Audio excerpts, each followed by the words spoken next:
Rojas Hernández para presentar el dictamen a nombre de la Comisión de Relaciones Exteriores, Organismos Internacionales.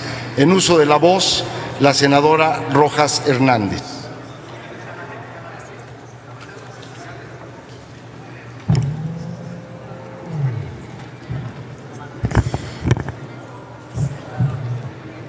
Muchas gracias, presidente.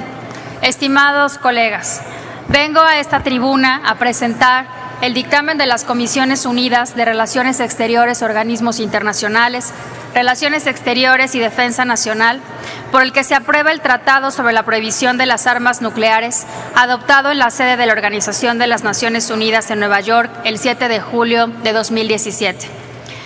Aún antes de la creación de la ONU, pero mucho más a partir de esta, la comunidad internacional ha desarrollado un andamiaje jurídico para regular el uso de las armas de acuerdo a principios humanitarios. Así, en 1899 fueron prohibidas las balas que se expanden dentro del cuerpo humano. En 1907, las armas envenenadas también fueron proscritas. Y en 1925, los gases asfixiantes, venenosos y las armas bacteriológicas igualmente se prohibieron. Después, la Carta de las Naciones Unidas estableció como tarea del Consejo de Seguridad el promover el establecimiento y mantenimiento de la paz y la seguridad internacionales con la menor desviación posible de los recursos humanos y económicos del mundo hacia los armamentos. Además, la primera resolución de la Asamblea General de esta organización tuvo como objetivo el eliminar las armas atómicas y las demás armas de destrucción masiva. Poco después de la crisis de los misiles de Cuba, el Tratado de Prohibición Parcial de Ensayos Nucleares y el Tratado de Proliferación Nuclear entraron en vigor. Le siguieron el Tratado de los Misiles Antibalísticos y el Tratado de Prohibición Completa de Ensayos Nucleares, entre otros. Mucho más recientemente, se adoptó el Tratado sobre el Comercio de Armas. Sin embargo, a pesar de que otras armas de destrucción masiva están prohibidas en el derecho internacional desde hace décadas y del conocimiento sobre el terrible impacto humanitario y medioambiental de las armas nucleares, y no obstante la obligación que los países poseedores tienen bajo el Tratado de No Proliferación Nuclear, cuyo artículo 6 establece que cada parte del tratado se compromete a celebrar negociaciones de buena fe sobre medidas eficaces relativas al cese de la carrera de armamentos nucleares en fecha cercana, así como sobre el desarme nuclear y sobre un tratado de desarme general y completo, bajo estricto y eficaz control internacional, el desarme nuclear no ha sido posible. Además, si bien los principales países poseedores no se han hecho de más armas, sí las están actualizando y modernizando. A esto hay que aunar la falta de regulación de material fisionable, que ha incrementado el número de países nuclearmente capaces, y el abierto desafío de Corea del Norte al hacerse de armas y mostrar su poderío nuclear. Las tensiones entre países poseedores están creciendo y el contexto geopolítico actual ha sido descrito por el secretario general de la ONU, Antonio Guterres, como una compleja red que interconecta nuevos y viejos conflictos que han generado graves violaciones al derecho internacional humanitario y a los derechos humanos y que han forzado a millones de personas a huir de sus hogares. Siguiendo a Guterres, el mundo está agobiado por tensiones internacionales y conflictos regionales. Es en este contexto en el que el Tratado sobre la Prohibición de Armas Nucleares fue aprobado por una mayoría de 122 países, más de 2/3 partes de los miembros de las Naciones Unidas.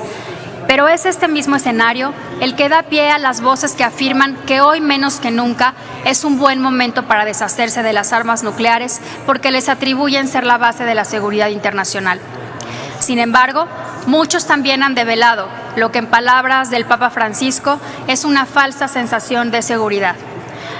Abro comillas, la paz y la estabilidad internacional no pueden basarse en la amenaza de la mutua destrucción o de la total aniquilación o en el simple mantenimiento del balance de poder.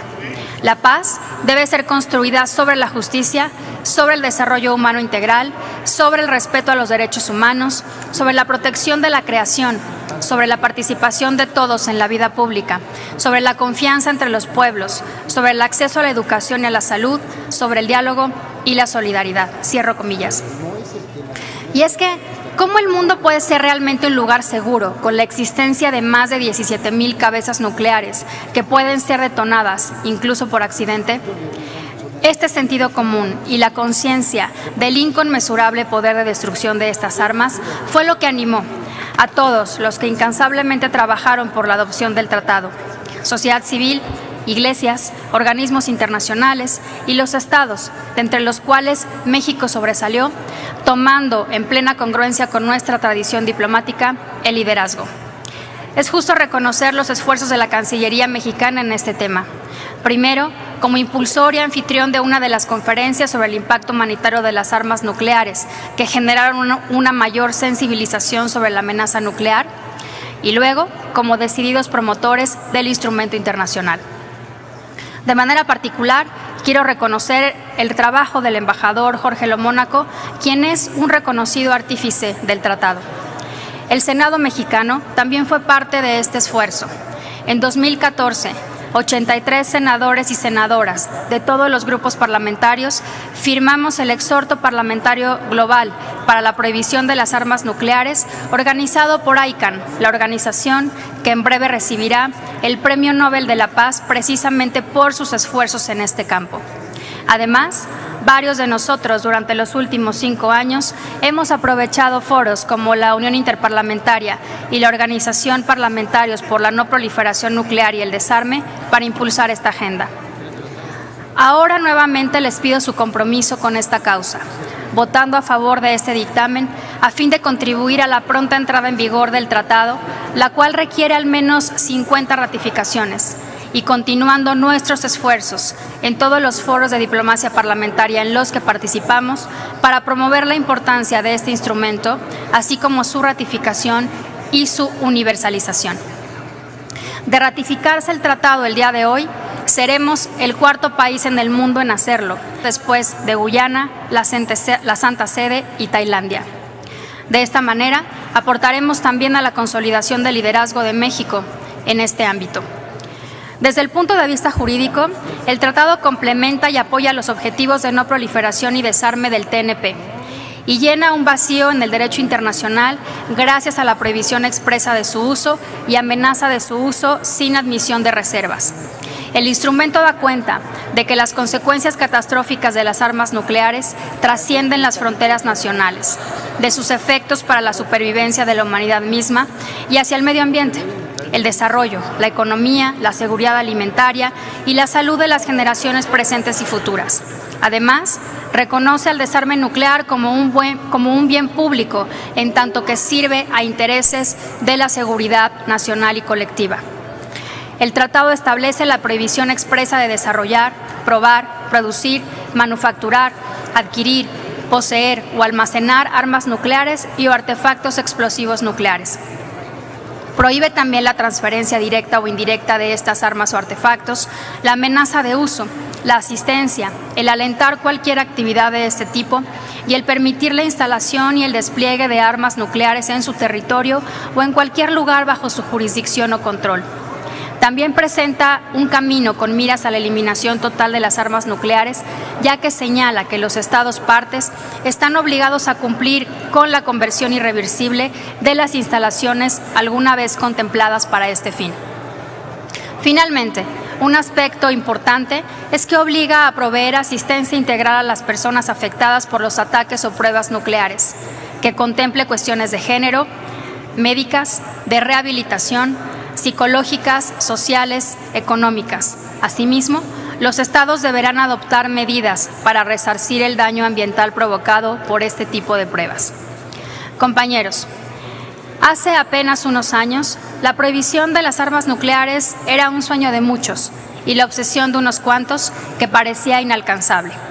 Hoy es una realidad y quizás el único tributo digno para las víctimas de los ataques en Hiroshima y Nagasaki. La comunidad internacional comprometida con el desarme nuclear hoy puede estar más orgullosa de haber creado una nueva norma internacional que es la mayor contribución en décadas para que las armas nucleares no sean usadas de nuevo bajo ninguna circunstancia y para alcanzar la aspiración de un mundo realmente seguro. Los invito nuevamente a votar a favor de este dictamen y a seguir contribuyendo a los esfuerzos por la paz. Muchas gracias. Muchas gracias, senadora Laura Angélica Rojas Hernández.